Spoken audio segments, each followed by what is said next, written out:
Hello and welcome to the emergency online version of Introduction to Philosophy, PH100. I'm currently on a rainy walk in Cambridge and I'm headed toward Boston. I'm going to go to my office at BU.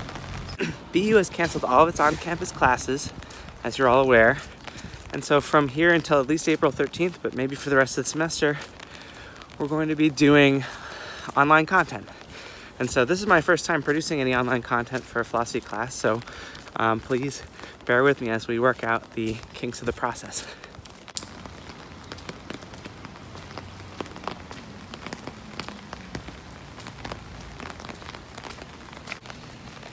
You might be wondering why I'm bothering with cutaways to rainy puddles and shrubs on my walk, but the thought behind this is just I figured I'd make a more interesting video since we're switching to an online format, or more interesting, I don't know what you think, but so instead of giving you a 75-minute lecture, so I figured we'd break it down into like 10 or 15-minute videos.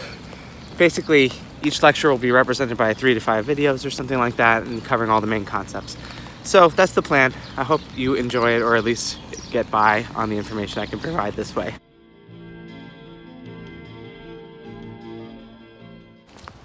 This video marks the beginning of a new unit on epistemology, or a specific kind of epistemology, which I'm going to call classical epistemology, or also abstract epistemology.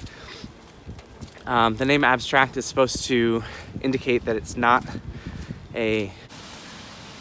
essentially connected with like the social world or social interactions. Abstract epistemology is sort of like it's a kind of epistemology that abstracts from contingent features about your social identity or your physicality, even in certain respects, and just focuses on like what's necessary to know things in general, in the abstract, for any possible being. Like what is knowledge in the most general sense. That's what we're going to be focusing on, and Descartes is a place to start, and so that's who we're going to be looking at first.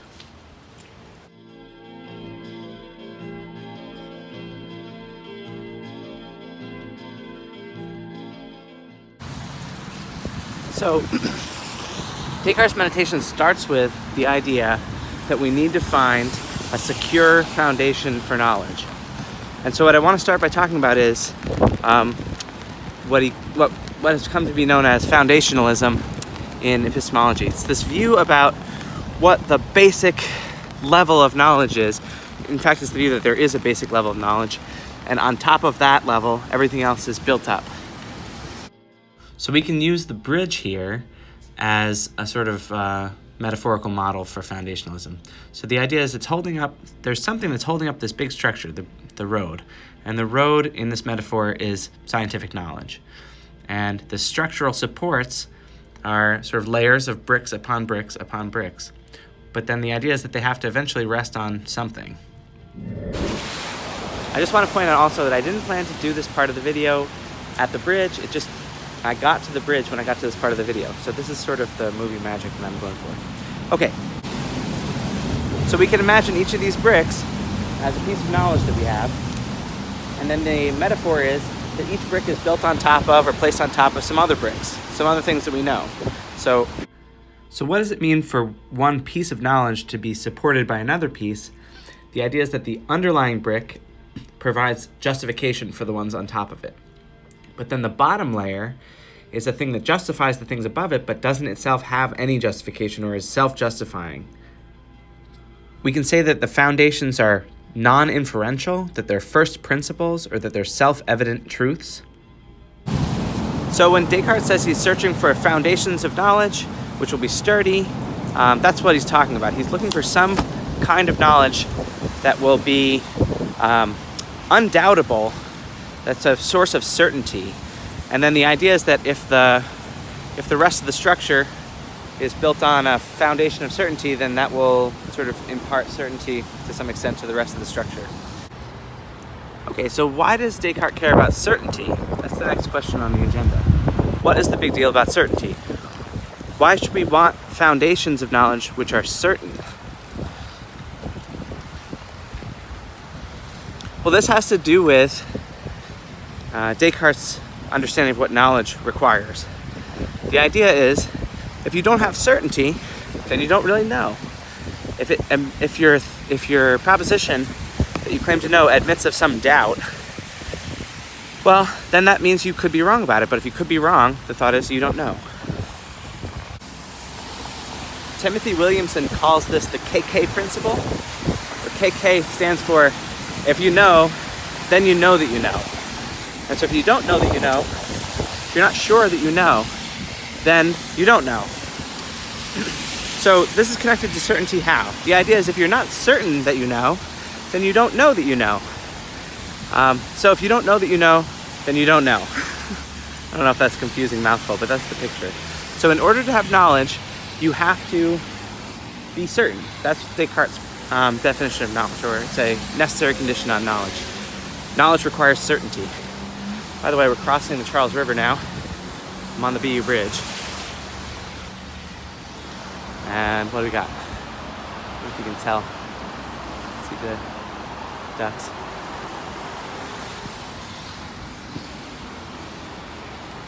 Oh, there's Boston.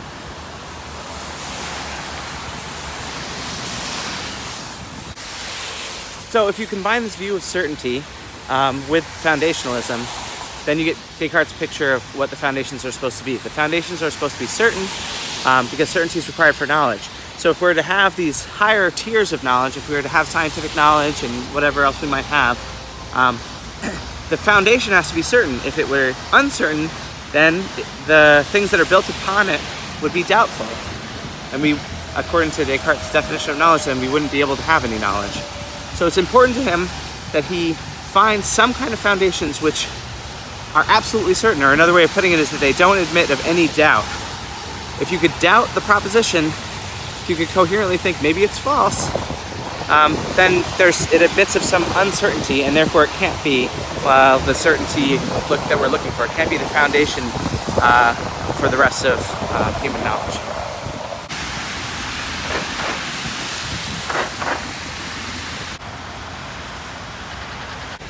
It's so windy down here and rainy that I'm going to put away this video until I get inside. All right, see you soon.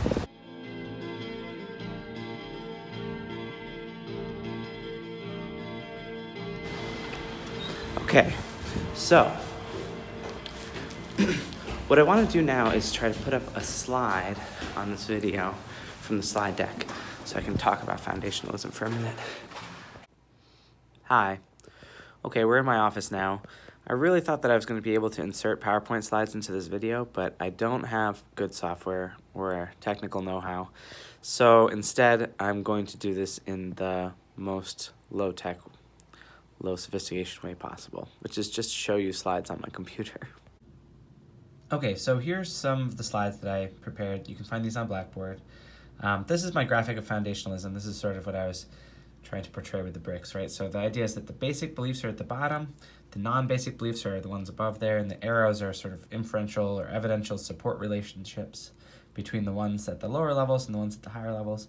So I would ask you to figure out, think about some examples of non-basic beliefs, and then the question then of what is a basic belief is the one that's sort of the focus for Descartes when he's trying to think about finding new foundations or figuring out what the foundation should be.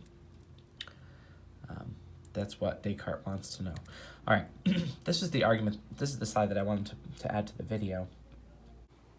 Okay, this next slide is about a regress argument for foundationalism, and I think that this argument doesn't appear in Descartes, but I think it's helpful to try to think about why someone would be a foundationalist. It's kind of an intuitive thing to think.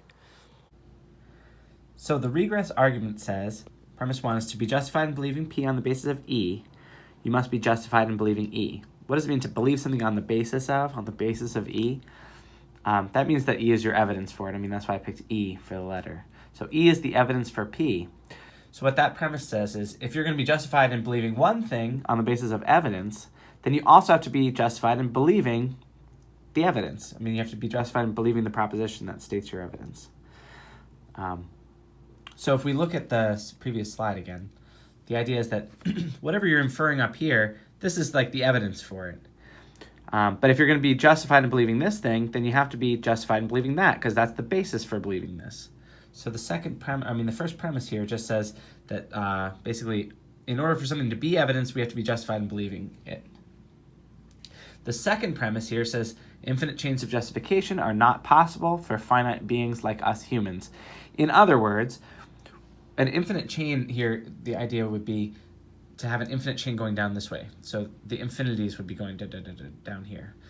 So you might have, I don't know if anyone had thought this, but an alternative to foundationalism would be a view on which every belief is justified by some piece of evidence, and that evidence is justified by some other piece of evidence, and that's justified by some other evidence, and so other evidence, and on down infinitely. So in other words, we have an infinite chain of evidence. But the idea of this premise is to say that we don't have that kind of thing going on. We've only been alive for a sort of finite amount of time. We can only live for a finite amount of time. We just can't collect an infinite amount of evidence. So it doesn't make sense for us to accept a view on which everything that we believe is sort of supported or justified by some other thing we believe, and that sequence of chain of reasoning is just bottomless. We don't have a basis, a foundation. The third premise says we're justified in believing some things. In other words, we couldn't really get from this to foundationalism unless we also think that we have some justification. So 3 is just the premise that says we do have some justification for believing something. And then the conclusion is that some beliefs have to be self-evidently justified, or they're the fundamentally justified ones. They're not justified by inference from other things. These are the foundational beliefs. So this leads us to to think that there are such things as basic beliefs. These things don't have any arrows pointing to them. They're not justified by something else. They're sort of the basis for justification for everything else, but they are not themselves justified. They're not justified by anything else, that is. So they're justified, but not by something else. And so remember, not only do we need these basic beliefs to be justified, but we have to be absolutely certain of them, because we're looking for fundamental building blocks of knowledge that provide absolute certainty, because that's what Descartes says is required for knowledge. All right, so that's all I'm going to say about foundationalism in this video. It'll come back up. We'll keep talking about it. There's a lot of reasons to talk about it. The last concept I want to cover in this first video is Descartes' method of doubt. So the method of doubt is Descartes' tool for trying to discover or uncover what the foundations of knowledge are. So remember, the thing we're looking for is something that has absolute certainty, that doesn't admit of any doubt, and that can be the basis for building up all of our other thoughts and beliefs that we think of as knowledge. So the function of the method of doubt is to go over everything that you can possibly think about and see if you can doubt it. So can I think of a way of doubting, like, what I see? Can I think of a way of doubting what's out the window? Sort of ordinarily we would think, like, oh, I know that there's a train going by. I know that it's raining, although the sun maybe is coming out. I don't know for sure. But so can these things be doubted, though? Can it be doubted that there's a train that just went by? Can it be doubted that I'm standing in my office right now? Okay, so here's the statement that Descartes gives of the method of doubt. It says, reason now persuades me that I should withhold my assent no less carefully from opinions that are not completely certain and indubitable than I would from those that are patently false. For this reason, it will suffice for the rejection of all those opinions if I find in each of them some reason for doubt. So this is to say, if I can find any shred of doubt, I'm going to treat it as if it's just false. That's going to be the way of characterizing every belief that I can think about, or every thought that I can think about. If it could be false, I'm just going to treat it as if it's false. I'm only going to take it to be true if I know that it's completely certain. And again, the reason for this is because we're trying to find something that is 100% doubt-free, something that we are 100% certain of. So Descartes' idea is we should use the method of doubt to try to call our perceptions into question. So even though we seem to see things, like we seem to see a plant, and we seem to see a truck, and we seem to see buildings and sky and sunlight, can can we find some reason to systematically doubt that these things are as they seem to be? But the question isn't sort of, don't we ordinarily trust our senses? Because of course we do, and I do go around believing things like there are people in trucks and sidewalks and plants and everything. But the issue now is, can we trust that with absolute certainty? Can we trust our senses with absolute certainty? Descartes notes, that from time to time we've been deceived by our senses, or we thought we saw something, but then we actually didn't. So in this slide he says, it's sometimes proved to me that these senses are deceptive, and it's wiser not to trust entirely to anything by which we have once been deceived. But we can't be so hasty, he says. It might be that although the senses sometimes deceive us concerning things which are hardly perceptible or very far away, there are yet many others to be met with as to which we cannot reasonably have any doubt, although we recognize them by their means. So even though I've been deceived by my senses before, when I'm looking right at this plant and touching it, this is not the kind of case where I'm deceived. This is as certain as it gets. I'm touching it, I see it. This is the best evidence that my senses could give me of something. I see that there's a plant right in front of me. Okay, same thing goes for, the stuff outside my window.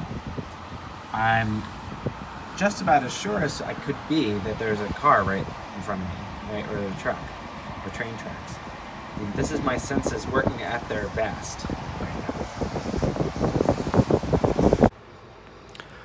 But here's the thing. So as much as I want to trust my senses, and as much as I do trust them, and as much as it is actually true that I'm in my office right now and that there are people in trucks outside,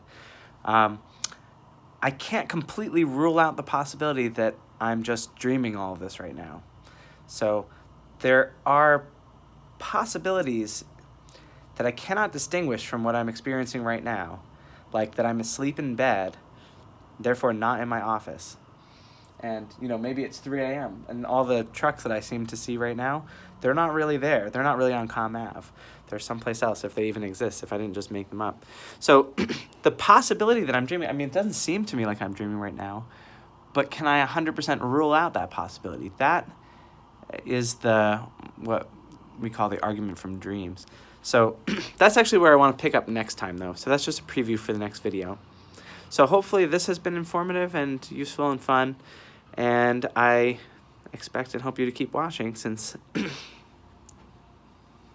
well, you just have to. All right, bye.